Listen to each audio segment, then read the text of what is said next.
poucas palavras. Um olhar sobre o mundo, a vida e a sociedade, à luz da Palavra de Deus, com Augustus Nicodemos.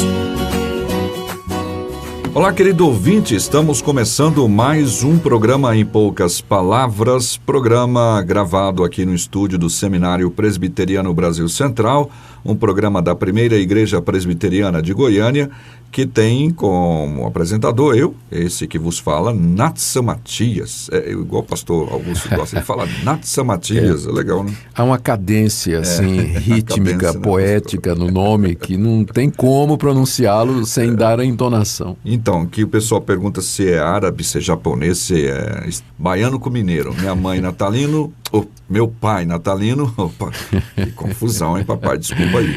Meu pai natalino, minha mãe Sandra, prefixo dos dois nomes, Natsa. Muito, muito bonito. Então, comigo, como vocês já ouviram, pastor Augustus Nicodemos, para gravar o primeiro programa da 8ª temporada, programa de número 258. Querido ouvinte, nossa saudação a você, nossa alegria pela sua audiência, que é o que garante o sucesso do nosso programa, que tem alcançado gente, não só no Brasil, mas no exterior também. Muito obrigado, continue nos assistindo. A nossa expectativa é que, através desses programas, nós possamos ajudar você a crescer na fé, tirar dúvidas e servir cada vez melhor ao nosso Deus maravilhoso.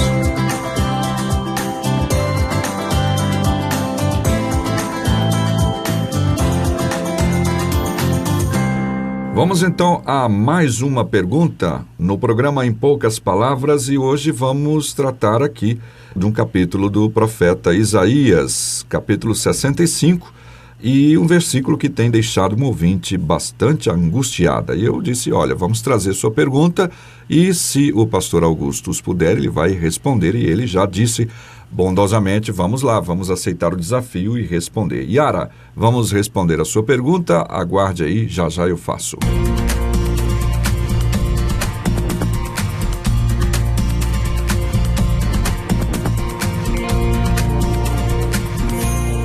Pastor, a Yara de Areias, Recife, Pernambuco, ela então mandou para a gente aqui um WhatsApp, né? Chegou para mim pelo WhatsApp, e ela disse que é grata a Deus pela vida do irmão e também pela bondade de responder perguntas. Ela disse que tinha pedido a Deus para ajudá-la a crescer na fé e encontrou então o programa Em Poucas Palavras, que tem sido um instrumento de Deus para a vida dela. E agora ela disse que, lendo a palavra de Deus, ela pediu então ao Senhor que ajude a compreender Isaías capítulo 65. Ela diz os versículos 17 a 25, onde se fala sobre novos céus e nova terra, mas ela disse que tem uma dúvida que tem tirado um pouco a paz dela, né, digamos assim, que é o versículo 20. E ela disse, bom, eu sempre pensei que íamos viver eternamente, e de repente eu me dou conta desse versículo. Eu vou deixar o pastor ler para vocês, ouvintes, compreenderem do que se trata. Então, Yara, está aí a sua pergunta, pastor Augustus. Muito bem. Yara, primeiro a nossa saudação aos irmãos aí do bairro de Areias, que eu conheço muito bem durante o tempo que eu morei aí na cidade do Recife. A preocupação da Yara, Natsa, é com o verso 20 do capítulo 65 de Isaías, que diz que não haverá mais nela, na cidade de Jerusalém, criança para viver poucos dias, nem velho que não cumpra os seus, porque morrer aos 100 anos é morrer ainda jovem, e quem pecar só aos 100 anos será amaldiçoado. A dificuldade dela é porque essa passagem é uma descrição, ela está dentro da descrição que o profeta Isaías está fazendo do novo céu e da nova terra, não é? Onde supostamente não haverá mais morte, não haverá mais pecado, não haverá nenhuma dessas coisas que são características da nossa condição aqui nesse mundo passageiro, né, marcado pelo pecado e pela mortalidade. Eu vou ler a passagem toda, Natsa, que aí fica mais fácil, né, a gente dar a explicação. Então a passagem é essa, Isaías 65, começando no verso 17. Deus, falando através do profeta, diz o seguinte: Eis que eu crio novos céus e nova terra, e não haverá lembrança das coisas passadas, jamais haverá memória delas. Mas vós folgareis e exultareis perpetuamente no que eu crio, porque eis que crio para Jerusalém alegria e para o seu povo regozijo. E exultarei por causa de Jerusalém, e me alegrarei no meu povo, e nunca mais se ouvirá nela nem voz, nem choro, nem voz de clamor.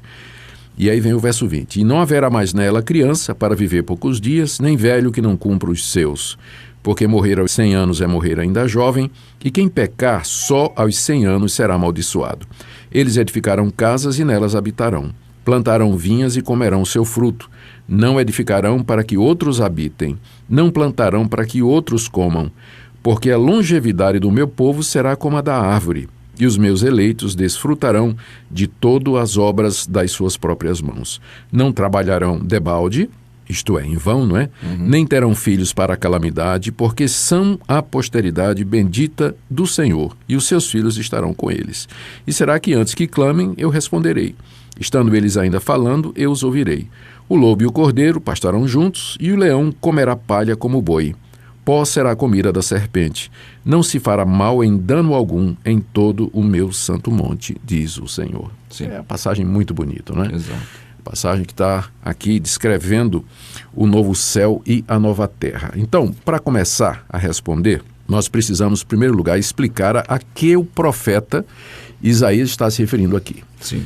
Essa passagem está no final do livro de Isaías, onde se fala da restauração da nação de Israel.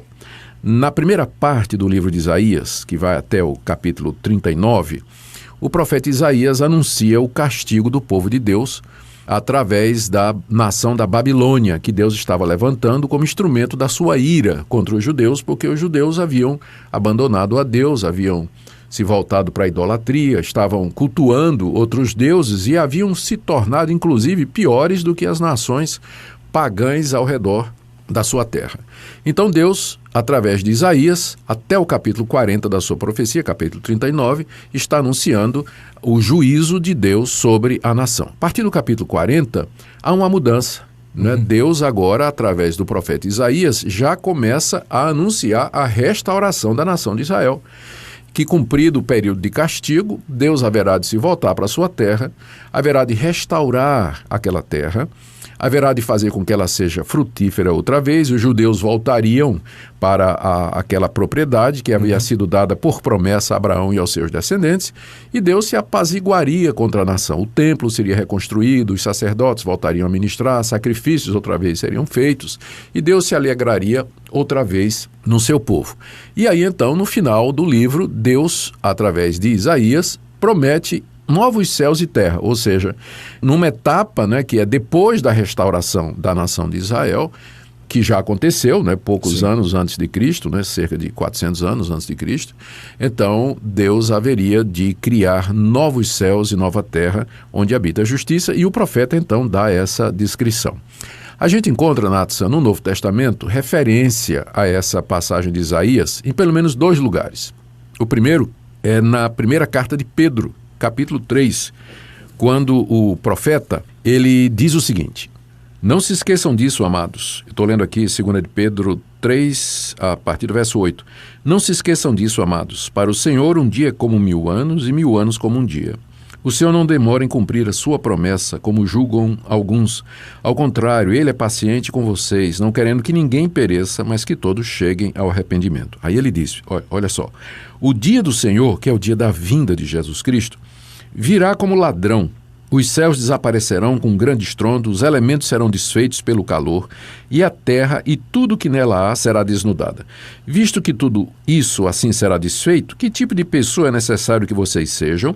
Vivam de maneira santa e piedosa, esperando o dia de Deus e apressando a sua vinda. Naquele dia, os céus serão desfeitos pelo fogo e os elementos se derreterão pelo calor.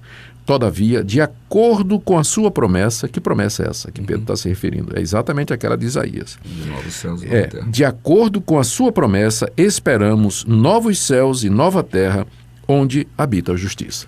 Então, de acordo com essa passagem de Pedro, né, onde ele cita a promessa de Isaías, os novos céus e terra que o profeta menciona, no capítulo 65, é o estágio final da história da redenção, que iniciará com a vinda do Senhor Jesus Cristo. Quando o Senhor Jesus vier, Deus então com ele trará o juízo final sobre a humanidade, a salvação definitiva daqueles que são seus e iniciará aquele período que é chamado de novos céus e terra. Por que é chamado de novos céus e terra? Porque, como Pedro diz aqui, Deus vai transformar o cosmos, o universo. A gente não sabe se ele vai destruir e fazer tudo de novo ou se ele vai refazer a partir do material já existente, que é a possibilidade mais plausível, né, na minha interpretação. Ele vai refazer o universo. Por que ele vai fazer isso?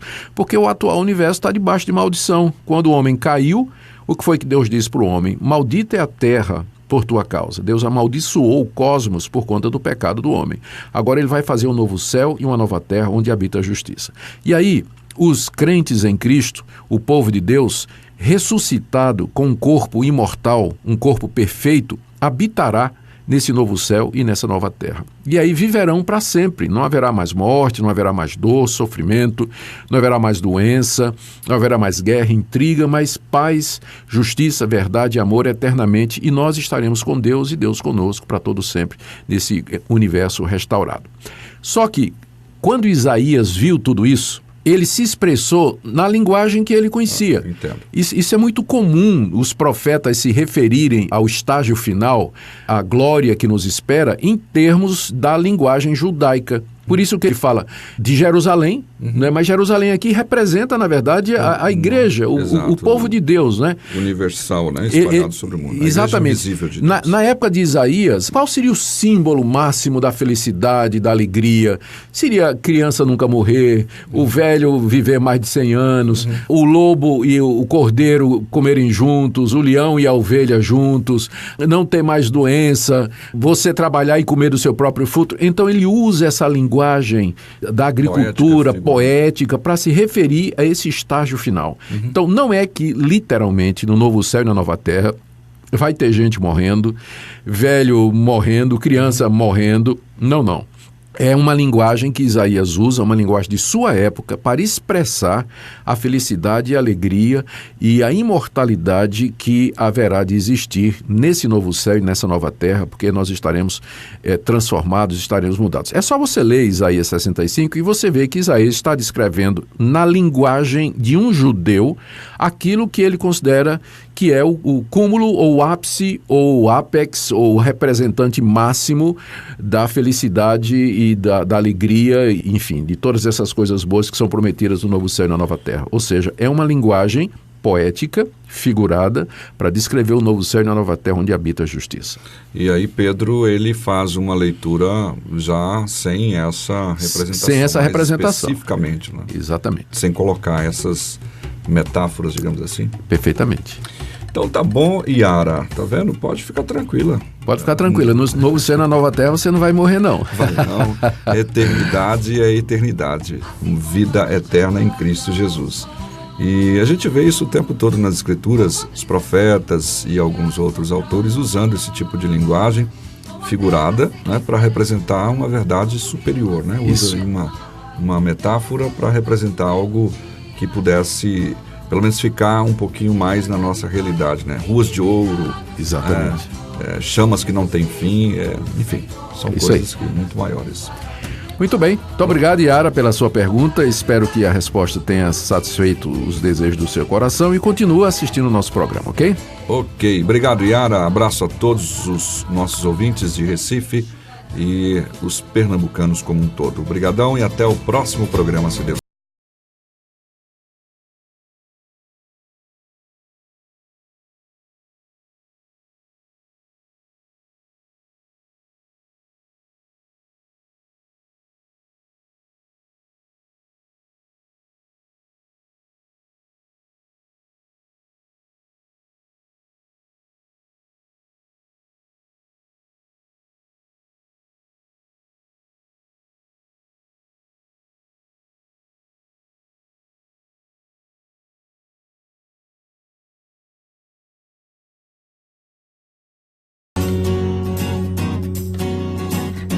Em poucas palavras, um olhar sobre o mundo, a vida e a sociedade, à luz da Palavra de Deus.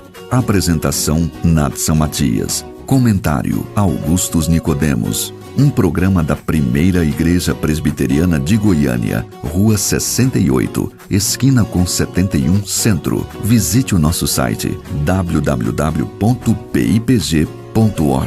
Apoio Seminário Presbiteriano Brasil Central, Goiânia.